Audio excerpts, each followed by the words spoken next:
ఈ సోమవారం ప్రతిపక్ష నేత చంద్రబాబుకు చాలా కీలకంగా మారింది. ఓవైపు సుప్రీంకోర్టులో స్కిల్ స్కామ్ క్వాష్ పిటిషన్ విచారణ, మరోవైపు ఏసీబీ కోర్టులో కస్టడీ బెయిల్ పిటిషన్ల తీర్పు రానుంది. హైకోర్టులో inner ring road case, fibre net, అంగళ్ల కేసులపై చంద్రబాబు ముందస్తు బెయిల్ పిటిషన్లపై తీర్పులు పెండింగ్ లో ఉన్నాయి. ఏసీబీ కోర్టులో స్కిల్ కేసులో చంద్రబాబు బెయిల్, కస్టడీ పిటిషన్లపై వాదనలు ముగిశాయి. సోమవారం తీర్పు వెల్లడిస్తామని న్యాయమూర్తి తెలిపారు.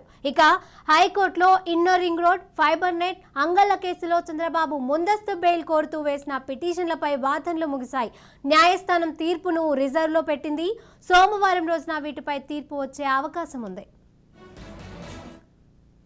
కేసుకు సంబంధించినటువంటి అంశాన్ని మనం పరిశీలిస్తే రిమాండ్ను ప్రశ్నిస్తూ ప్లస్ క్వాష్ పిటిషన్ కూడా వేయడం జరిగింది. అంటే నేను ఈ కేసులో పారదర్శకంగా ఉన్నాను, నా మీద చేసినటువంటి ఆరోపణల్లో చట్టబద్ధమైనటువంటి న్యాయబద్ధమైనటువంటి అంశాలు లేవు అనేటువంటి దాంతో చంద్రబాబు గారు ముందుకు రావడం జరిగింది.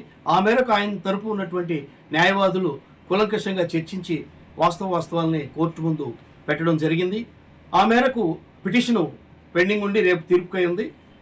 ఆశాభావంగా మరి ఎట్టి పరిస్థితుల్లో కూడా చంద్రబాబు గారు పారదర్శకతకే ప్రధాన ప్రామాణికంగా మరి విడుదల కావచ్చు అనేటువంటి దాంతో ఉన్నాము. మరి ఆ వాదోపవాదాలను విన్నటువంటి పరిస్థితి కూడా చూసిన తర్వాత శ్రీ కోర్టు వారికి మరి అన్నీ సమర్పించినట్లుగా, మరి అన్ని కోణాల్లో పరిశీలించి వివరణగా కోర్టు దృష్టికి తీసుకెళ్ళినట్లుగా మరి సమాచారం తెలుస్తూ ఉంది.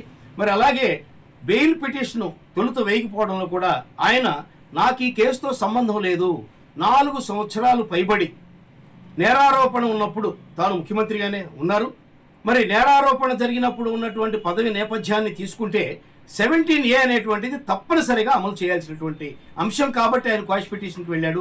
రిమాండ్ కూడా న్యాయబద్ధంగా లేదు, చట్టబద్ధంగా లేదు, సరైనది కాదనేటువంటిది వారి వాదన. మరి ఈ నేపథ్యంలో సుప్రీంకోర్టులో కూడా రేపు క్వాష్ పిటిషన్ మీద ఉంది. మరి అందులో కూడా మరి ఆయన వాదనలు పారదర్శకంగా వినిపించారు. మరి శ్రీ కోర్టు వారు అవన్నీ కూడా పరిగణనలోకి తీసుకొని మరి న్యాయసమ్మతమైనటువంటి తీర్పుని వెలువరించే అవకాశం ఉందని ఆశిస్తున్నాము. అదే నా అభిమతం.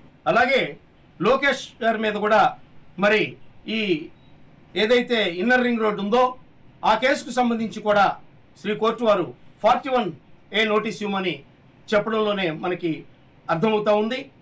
ఆ కేసుల్లో ఎంత పారదర్శకత ఉంది ఏంటి అనేటువంటిది శ్రీ కోర్టు వారు నిశ్చితంగా పరిశీలించిన దానిలో 41 నోటీస్ని ఇవ్వమని కూడా ఆదేశించడం జరిగింది. మరి అలాగే ఈ అంగళ్ళ కేసు వీటిలో కూడా సానుకూలమైనటువంటి తీర్పు ఇచ్చే అవకాశం ఉందని భావిస్తున్నాను. అలాగే ఫైబర్ నెట్ కేసుకు సంబంధించి ఫ్రేమ్ చేసినటువంటి ఎఫ్ఐఆర్ తదితర అంశాలను కనుక పరిశీలిస్తే అవి కూడా వాస్తవ విరుద్ధంగా ఉన్నాయి అనేటువంటిది నిస్సందేహంగా చెప్పొచ్చు.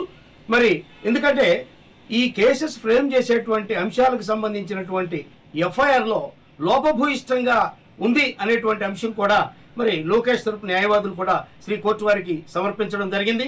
మరి వాటన్నిటిని కూడా పరిశీలనలోకి తీసుకుంటే శ్రీ కోర్టు వారు అన్ని అంశాలని కూలంకషంగా పరిశీలించి పరిగణలోకి తీసుకొని మరి సరైనటువంటి న్యాయబద్ధమైనటువంటి అంశాలతో కూడినటువంటి